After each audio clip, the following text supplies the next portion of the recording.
Alright, verse string 256 kuoliba mpita simple tambo za video eno. Olunaku olwaleero I believe bannayuganda mwenna musuze mu binu kamasejjere. Oluvannyuma lw'omwagalwa w'abangi Robert Kyagulanyi Ssentamu Bobi Wine okubeera nominated oba okukkirizibwa okwesimbawo mu kalulu ke tugendamu aka 2026. Okuva over the last week, very many people were worried. Oluvannyuma lwa EC, Electoral Commission, okuvaayo netegeeza nti emikono gya Kyagulanyi tegiwera. Now, olunaku olwaleero bamunominate nze era n'akola ne rally ye esoose mu kibuga Kampala as a presidential candidate.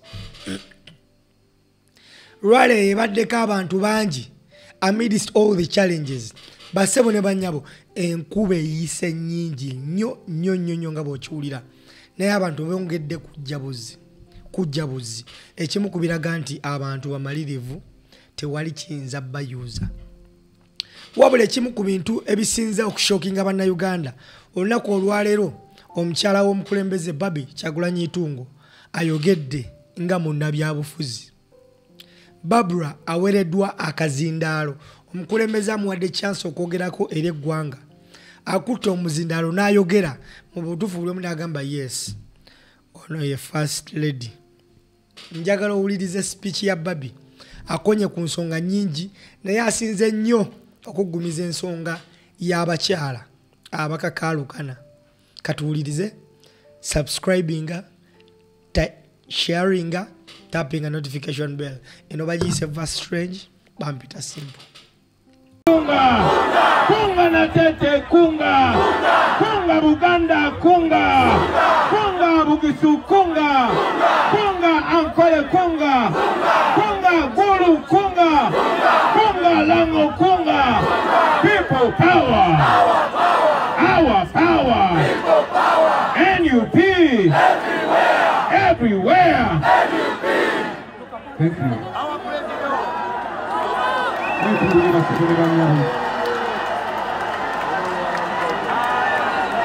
Ngenda kusaba abali mu byuma mwongeze microphone eno naddala monitors.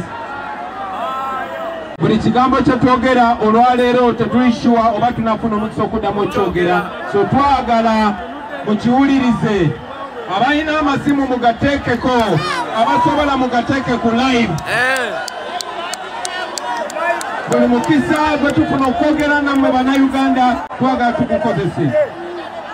Abayimiridde wano emabega ngenda kusaba mukkakaneko tusobole okwogera n'abeeno nga bwe twogera n'abeeno. Abatali bannamawulire abatalina kamera zinsaba mukkakaneko katono. Njagala okubasaba abasebo ne bannyabo. Manyi tuli mu kaseera ka kusanyuka. Manyi tuli mu kujaganya kuba twewandiisizza. Naye mbadde nsaba olunaku lwaleero mutuwe ku matu gammwe. Njagala okubasaba n'abali emabega olunaku lwaleero mwenna mutuwe ku matu gammwe. Kuba njagala bino bye twogera bibeere nga bibakiikira ate nammwe mubyongereyo. Bannange nga sinnababbalaga ssanyu lyange. Munzikirize nkozese omukisa guno. Nasooka okumuyita okwogerako eri abantu kuba buli musajja yenna omuntu asinga okutegeera ye mukazi gw'osuula naye. Nasemba okumusaba okujja okwogerako eri abantu mu mwaka gwa 2017 nga neesimbyewo okuba MP ekyaddondo. Nsaba n'omuwombeefu munzikirize mbayitire agenda okubeera first lady wammwe. Ayogereko gye tuli. Nsaba mukkirize mumwazike amatu. Mumwazike amatu.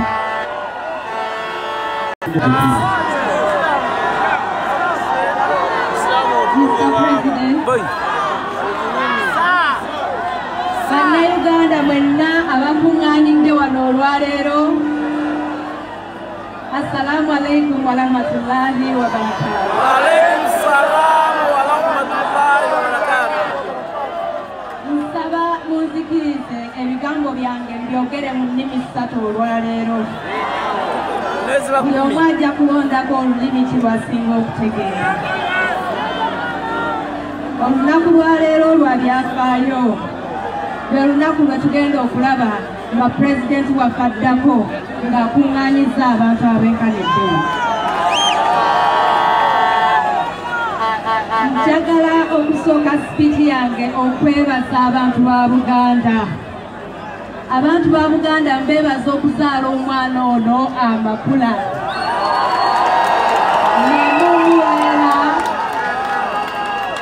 ne mumulera ne mumugunjula kati asajja kudde afuuse ekintu ekitasobola kuyimirizibwa mu ggwanga lino. Mutapinge screen banaye mutapinge screen for network abagikuttemu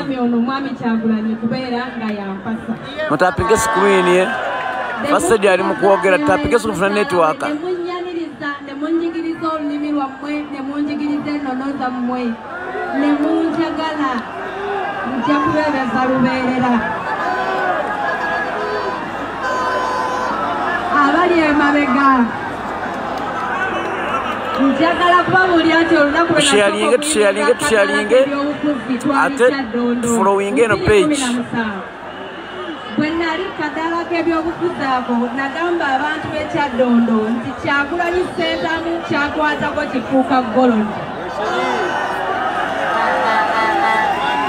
abantu b'ekyaddondo banzikiririzaamu ne bamuyiira obululu nabasaba bamulonde kuba nali mmanyi nti olunaku lwagenda okulinnya mu paliyamenti agenda kubanga akolera ggwanga lyonna ffenna tukirabako olwaleero singa tebaali bantu b'ekyaddondo ndowooza tetwandimulabyeko leero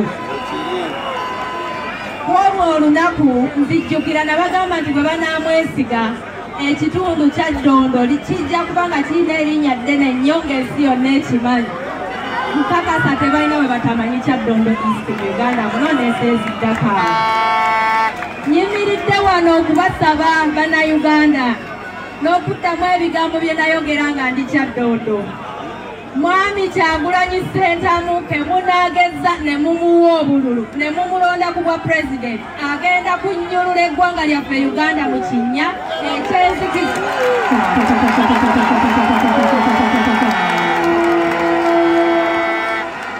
Mwami Kyagulanyi nga bwe kyanyi nti kyakola kya Ddondo to Uganda ku luno tujja kuba Uganda to the world ngasuubiza nti bwe munaalonda Mwami Kyagulanyi temugenda kwejjusa njagala ebigambo byange mubikkiririzeemu ng'abantu b'ekya Ddondo bwe babikkiririzaamu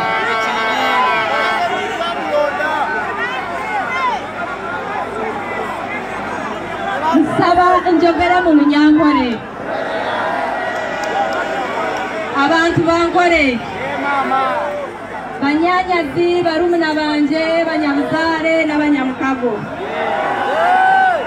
abantu abatwesibireho aryerigwa ihanga abarikwenda kutunaga omukiina bababiihire bingi omuli ebyo byona ebyo babiihire bakabagira nkumuriterero ndiijo pulezidenti nimuza kucwecerera bakabagira ngu mwaterera Kyagulanyi Ssentamu nibaza kubiita nibabaheza bababiihire obwire bwingi abantu abashitamye aha bwebembezi bw'erihanga bababiihire ebintu bingi ninyenda kubashaba ngu mwikirize ng'okumushiija ow'omwampiire akabashuga akantwara akantaasa mumwikirizemu Ego mama mwabasize kumuha omwana nemubasa n'okumuha ihanga lyange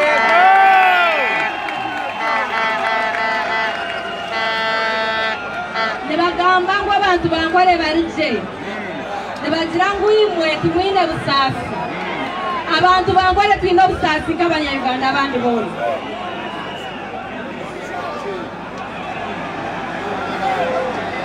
abantu bankole nibaraara batariire emihanda yaabo nimibi abantu bankole abaana baabo tibari kushoma abandi babaheerire tibiine emirimo abantu bankole biine enaku nk'abandi bannayuganda nani nyenda kubashaba mumanye kukyagula Ssentamu kwakuleba omuntu takuleba bulingo bw'ennyindo ye Kyagulanyi kwakuleba omuntu takuleba langi y'enjino ye Kyagulanyi kwakuleba omuntu takuleba bwiraguju bwe ninga obweru bwe Kyagulanyi kwakuleba omuntu n'aleeba omuntu gwokwali n'ebizibu bye mulekeraaho okubaganisa abantu mukukozesa tribal Tapping screen abantu bankole mwampulira munyiturizemu bagambira n'amazima akile karuka akaruru katerere Kyagulanyi Ssentamu hakuba kumuntu bali mbasa kumuha omwana mwihangane mbasa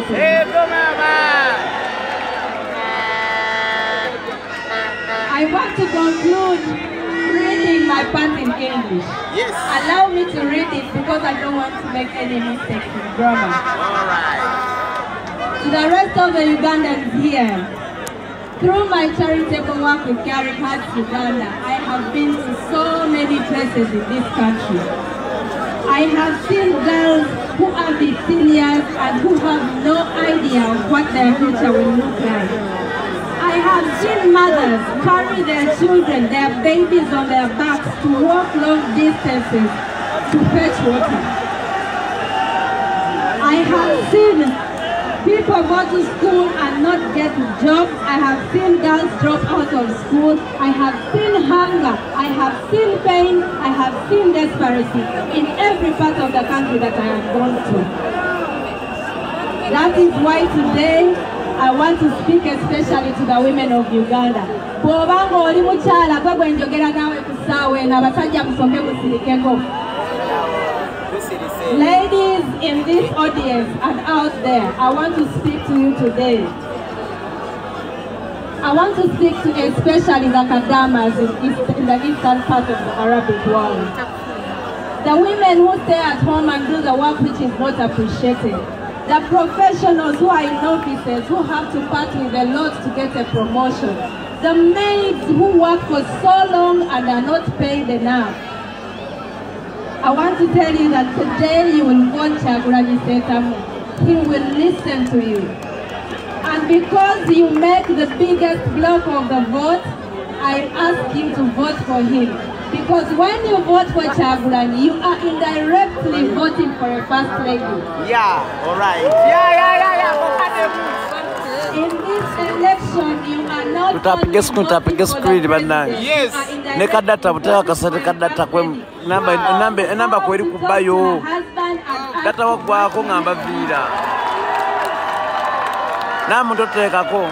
You are voting for a first lady whose husband respects Manyi wetu minkiriza. whose husband listens to her, and whose husband does whatever she asks only if it is the right thing to do.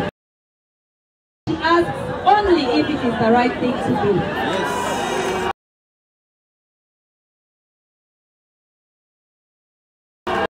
Block of the vote, and we are waiting for you on that final day to come out in large numbers to choose your president and decide on your future. Yes.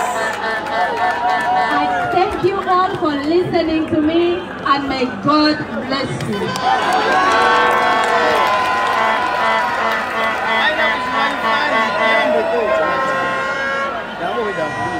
Mr. President, ansabye ekyabakazi kyongere mu Uganda. Munzikirize obubaka bwange bwe mbadde nnina eri abakyala bwogere mu Uganda. Bamaama, mmwe mukola ekitundutundu ekinene mu balonzi b'eggwanga lino. Ye mmwe abalonda omukulembeze w'eggwanga lino. Nga tugenda mu kalulu kano akajja, mbadde mbasaba nti bwe munaagenda okulonda pulezidenti mumanye nti mu ngeri emu oba endala era muli mu kulonda pulezidenti w'eggwanga lino. Bwe munaalonda Kyagulanyi Ssentamu nga pulezidenti mujja kuba munnonze nga first lady. Era bwe munnonda nga first lady mwe mwefunidde first lady alina omwami amuwuliriza era ebizibu byammwe byonna bijja kutuuka butereevu. Abakyala mmanye ebizibu byammwe nze nali nsuzeeko enjala landiroodi yali angobyeko mu nnyumba ebibaluma mbimanyi kuba nali mbikubyeko bamaama abakola ennyo nga mwaleka abaana bamwe emabega nga limuli mu nsi za buwalabu nga babayisanga ekitagasa bamaama abasiiba waka nga mulabirira abaana naye nga babba bamwe tebalaba kyamaanyi kyebikola abakyala abaasoma nga mwasoma ebitabo byammwe ne muyita nnyo naye nga ku office okufuta promotion babayisa bubi mbasaba mwenna mulonde Kyagulanyi Ssentamu kubanga tenaamanya ekibalu nga mumanya mwami Kyagulanyi ekibalu mbeebaza okumpuliriza era nsaba omutonzi awaggulu